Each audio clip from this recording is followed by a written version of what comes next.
Hi guys, welcome back to my channel. So a few days back I had a comment related with will the garden soil along with sand tend to make the soil mix compact. Yes, there are chances if you have a very fresh soil, or let's say you have not filtered the garden soil, or if you have used in a very large amount. Yes, the garden soil will get compact even with sand. In fact, even if you have perlite or pumice, and if you have an excess amount of garden soil without filtering it, it will get compact. It will start to clump up. So you have to be extremely careful. That is the reason why I had made a video on a soil test method, wherein you have to test your soil. You have to check when you're watering it, if it is well draining, after watering it, how fast it dries, and when you tend to check the soil, when you tend to put the stick, does the soil fall apart? So this is a soil test method that I had already made a video on. I will check it once again and put it in the description below, because you cannot afford to make a soil mix and then without checking it directly put your succulents in it. Always do a soil test method and then proceed with your plantation, because let's say that you have made the soil and it is getting compact. Probably you added a little bit more of the garden soil, and now even though the soil is well draining but it tends to get clumped, then you can add a little bit more sand. And this is only possible if you are going to follow the soil test method. I'll put the link in the description below.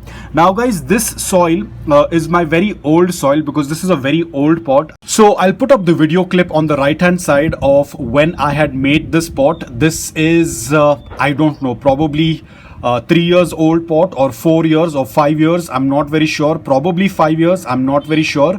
You can see the paint has all worn out. It was a beautiful black pot with a nice golden edge. You can see it on the screen. Now I had made this pot for the first time, because before this I was making couple of pots, but they were not working out really well.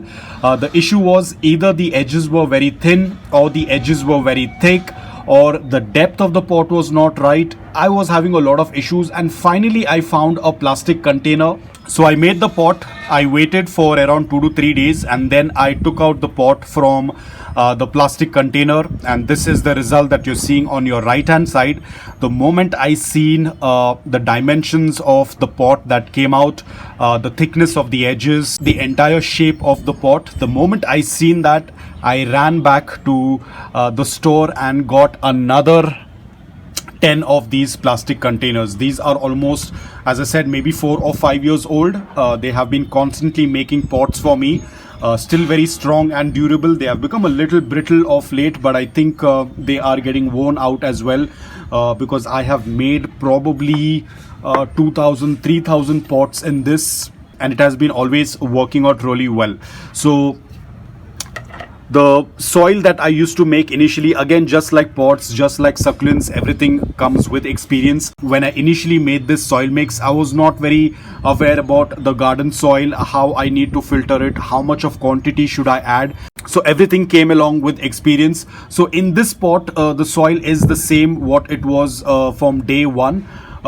This is a very old garden soil, so that's why the garden soil has lost the compactness. I had not used filtered garden soil in this. Those days I was not very sure about all those things. Later on I started to filter the garden soil. So in this I had used around 40% of unfiltered garden soil. That's why you can see there's a lot of dust.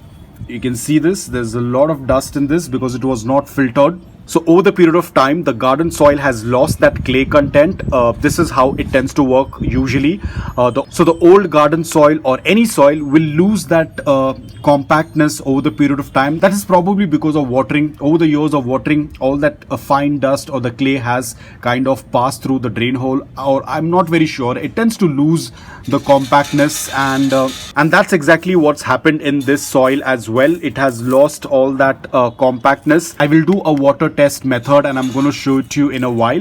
So this is how the soil looks. It has a good amount of sand, but also it has around 40% of unfiltered garden soil.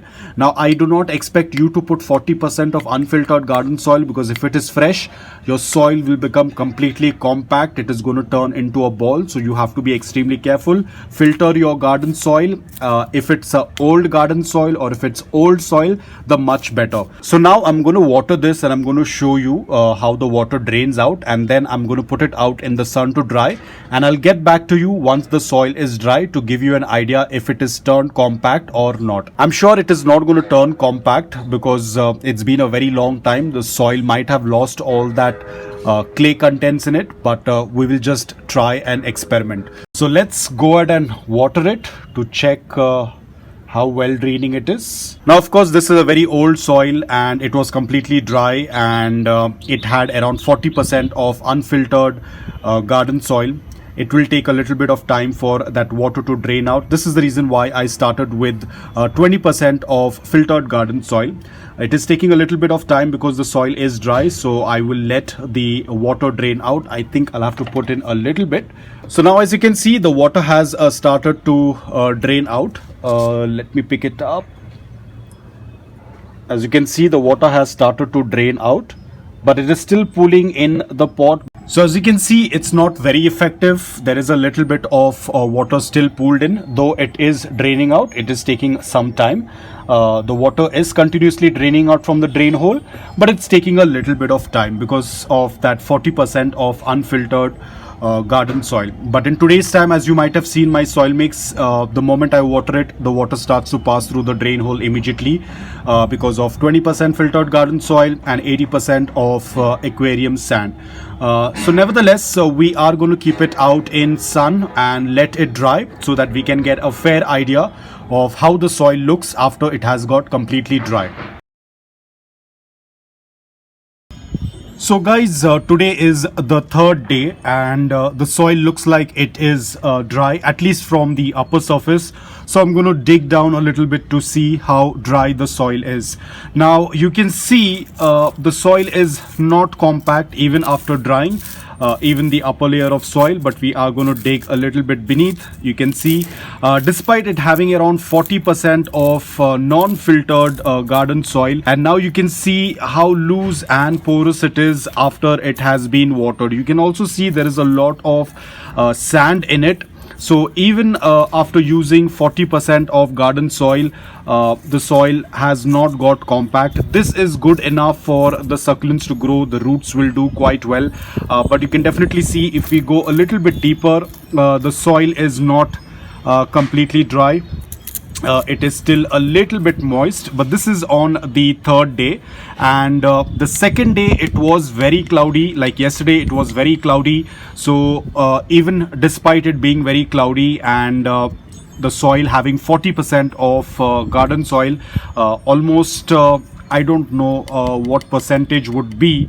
Let's say around 70 to 80% of the soil is dry. There's barely a little bit of moisture at the bottom of the pot. As you can see, it's a little bit darker. Now this is another good example that I can show you while we are demonstrating this, that this is the reason why you have to wait for the soil to be completely bone dry. So let's say that you feel you have checked a little bit on the upper layer and you see that the soil is dry, and you go ahead and water it, but you can see at the base the soil is still a little bit moist. I wouldn't say it's like soggy wet or it is very moist. It is barely moist, but even this can be an issue to the succulent. So even the soil till this end of the edge of the pot should be completely dry. That's why we say the soil has to be completely bone dry before we go ahead and water it. So this also has to be completely dry because the roots can still access this moisture that is there at the base of the pot. So that is why we have to be extremely careful. A lot of times people say that I checked the soil was dry. They usually check the upper layer of soil and they think that the soil is dry. They go ahead and water it, and after 2 or 3 days the succulent starts to rot. That's because the base, the soil at the bottom is not completely dry, which means that there has been moisture in it. You have gone ahead and water it, and it has increased the moisture in the pot. So even on the third day, you can see it is almost dry, but not completely. It's almost dry. So that's about it, guys. I hope that you found this video helpful. If you did, please hit the like button, and if you're new to my channel, please consider subscribing to it. Until then, take care, stay safe, and keep planting.